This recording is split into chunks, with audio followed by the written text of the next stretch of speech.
Sana Allah Khan minister for interior, محترم جناب چودھری اعظم نذیر تارڑ صاحب وزیر قانون، محترم جناب راجہ علیم خان عباسی وائس چیئرمین اسلام آباد بار کونسل، محترم جناب ہارون رشید صاحب، ہارون رضا پاشا صاحب، ذوالفقار علی عباسی صاحب، کیسر امام صاحب اور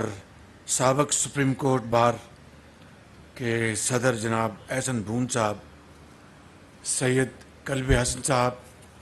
اور سامنے تشریف فرما سینکڑوں کالے کوٹ والے بزرگ بھائیوں اور بہنوں، السلام علیکم۔ میرے لیے آج یہ ایک بڑا خوشی کا موقع ہے کہ یہاں پر آج لائرز کمپلیکس کا سنگ بنیاد رکھا گیا، جس کے لیے 1.8 ارب روپے کی رقم مختص کی گئی ہے۔ کاش اس رقم کا یہاں پر اعلان نہ کیا جاتا،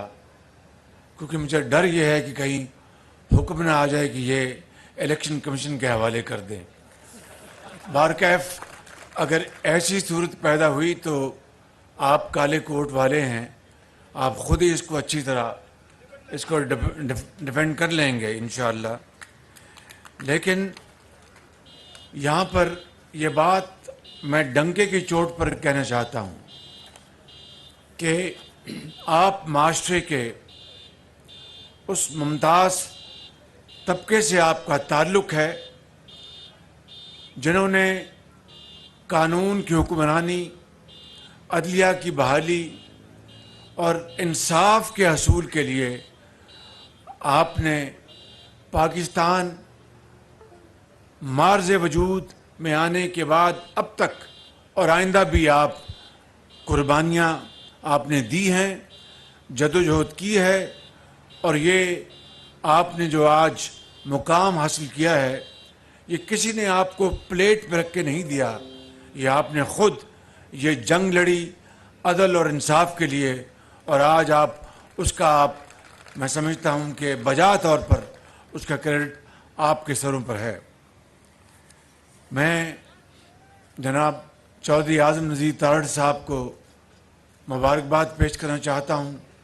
جناب رانا ثناء اللہ صاحب کو، کہ انہوں نے اس لائرز کمپلیکس کے لیے آپ کے لیے پوری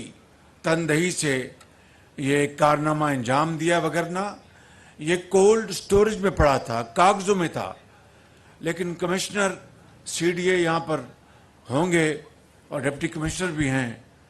مجھے نہیں معلوم کہ اس میں سپورٹس کمپلیکس شامل ہے کہ نہیں۔ اگر سپورٹس کمپلیکس نہیں ہے تو اس کو شامل کیا جائے، تاکہ اس کے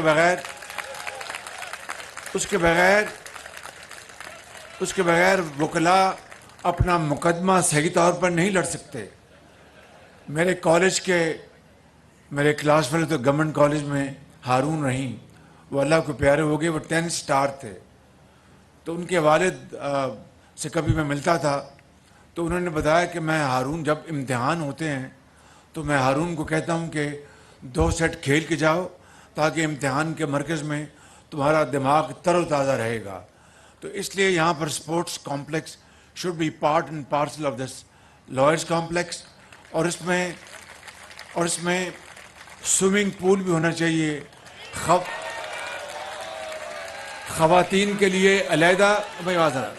خواتین کے لیے علیحدہ اور مردوں کے لیے علیحدہ یہاں پر سوئمنگ پول ہونا چاہیے، تاکہ یہ جو دیکھیے آج کے زمانے میں اگر سپورٹس کمپلیکس نہیں ہوگا تو لائرز کمپلیکس کی کوئی حیثیت نہیں ہے۔ تو اس لیے میں آپ کو یہ تحفہ بھی میں آپ کو دینا چاہتا ہوں، لیکن اس کے لیے رقم کہاں سے آئے گی وہ میں آپ کو کان میں بتا دوں گا انشاءاللہ۔ میرے بزرگوں، بھائیوں اور بہنوں، یہاں پر آئین اور قانون کی حکمرانی کی بات کی عباسی صاحب نے بجا طور پر، اور آپ سے زیادہ اس کے لیے کسی نے بھی سٹرگل نہیں کی، اور اس کا جو اصل میں اس کا جو اندازہ ہے وہ آپ سے زیادہ کوئی نہیں کر سکتا۔ اور یہ حقیقت یہ ہے کہ جہاں پر آپ نے عدلیہ کی بحالی کے لیے ڈنڈے کھائے، گولیاں کھائیں، اور دن رات آپ نے، اور ہر جگہ پورے پاکستان میں آپ نے جلوس نکالے، ریلیاں نکالی، میں آج یہ کہنا چاہتا ہوں کہ ہمیں تو یہ حکم دیا جاتا ہے کہ وزیر اعظم اکیلا کچھ نہیں، کابینہ ہے مصطفیٰ امپیکس کے حوالے سے، تو جنہوں نے یہ حکم دیا وہ اپنے اوپر انہوں نے کیوں نہیں آج تک لاگو کیا؟ میں یہ بات بڑے ادب سے لیکن اور احترام سے کرنا چاہتا ہوں۔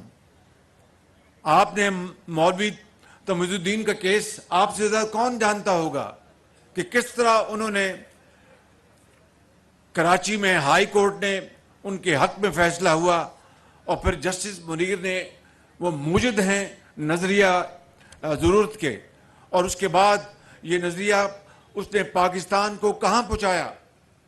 میں سمجھتا ہوں کہ عدالت عالیہ کا، عدالت عظمیٰ کا ہم سب کو احترام کرنا چاہیے، ججز کا ہم سب کو احترام کرنا چاہیے، لیکن جو قانون وہ کسی کے لیے بنائیں خود اپنے اوپر بھی لاگو کریں۔ اب بتائیں کہ 9 ممبر کا بینچ بنا اور آخر میں وہ 3 بینچ کا رہ گیا، 2 نے ریکیوز کیا، 3 بینچ میں بھی ایک جج موجود تھے جنہوں نے ریکیوز کیا ہوا تھا، 4-3 کی ایک بحث چل رہی ہے، اور پھر جنہوں نے ریکیوز کیا تھا ان کو خود اس بینچ میں نہیں بیٹھنا چاہیے تھا۔ اگر فل کورٹ کا مطالبہ مان لیا جاتا تو کون ہے پاکستان میں اس کے فیصلے سے اختلاف کرتا؟ آج 3 بینچ کا ایک فیصلہ قاضی فائز عیسیٰ کے کبھی آیا، اس کو پہلے ایک سرکولر کے ذریعے اس کو ختم کیا گیا، بعد میں پھر 6 بینچ کا ایک لارجر بینچ بنایا گیا۔ اگر وہ سرکل کے ذریعے ختم ہونا تھا تو پھر لارجر بینچ بنانے کی ضرورت کیا تھی؟ یہ باتیں میں بطور ایک لے مین کے، آپ تو قانون دان ہیں، میں بطور لے مین اس لیے آپ کے سامنے رکھ رہا ہوں کہ کوئی سیاسی پارٹی الیکشن سے بھاگ نہیں سکتی، وہ اسی دن اس کی سیاست دفن ہو جائے گی جو الیکشن سے بھاگے۔ ہم سمجھتے ہیں کہ جو قانون کی حکمرانی ہے، 63A کے قانون کو کس طرح ری رائٹ کیا گیا اور ڈھڑائی کے ساتھ ری رائٹ کیا گیا، اور ہم نے اپیل دائر کی ہوئی ہے، اس کا کوئی آج تک اس کا اتا پتہ نہیں ہے۔ اسی فیصلے میں جو پولیٹیکل پارٹیز نے بار بار استدعا کی کہ ہمیں اس کا پارٹی بنایا جائے، کسی نے اس کا نوٹس نہیں لیا۔ میں یہ سمجھتا ہوں کہ آج وقت آ گیا ہے کہ ہم سب سٹیک ہولڈرز ہمیں اپنے گریباں میں جھانکنا ہوگا، اور ہمیں یہ فیصلہ کرنا ہوگا کہ ہم نے پاکستان کے مستقبل اور آئندہ آنے والی نسلوں کو ہم نے ان کا مستقبل ہم نے محفوظ کرنا ہے، یا اپنی خدا نہ خواستہ ذاتی پسند ناپسند کی لڑائیاں لڑ کے اس ملک پاکستان، خداداد ملک پاکستان کو ایسی جگہ پہنچانا ہے کہ جس سے کہ واپسی ناممکن ہو جائے۔ اس لیے میں اب روزے کے افطار کا وقت ہوا چاہتا ہے، میں روزے کے افطار اور آپ کے درمیان میں حائل نہیں ہونا چاہتا۔ آخر میں صرف یہ کہنا چاہتا ہوں کہ ہمیں عدالت عظمیٰ سے ہم آج بھی یہ کہیں گے کہ وہ اپنے اس فیصلے کو ریویو کریں، فل کورٹ بنا دیں، جن ججز نے ریکیوز کیا تھا وہ نہ بیٹھیں، جو فیصلہ ہوگا ہم اس کو قبول کر لیں گے۔ اس سے بڑھ کر اور کیا بات ہو سکتی ہے؟ میں سمجھتا ہوں کہ یہی جو بڑا آدمی وہی ہے جو اپنی غلطی تسلیم کر لے، میں ہوں یا کوئی اور ہو، ہمیں پاکستان کا مستقبل بچانا ہے۔ آج بڑے بڑے چیلنج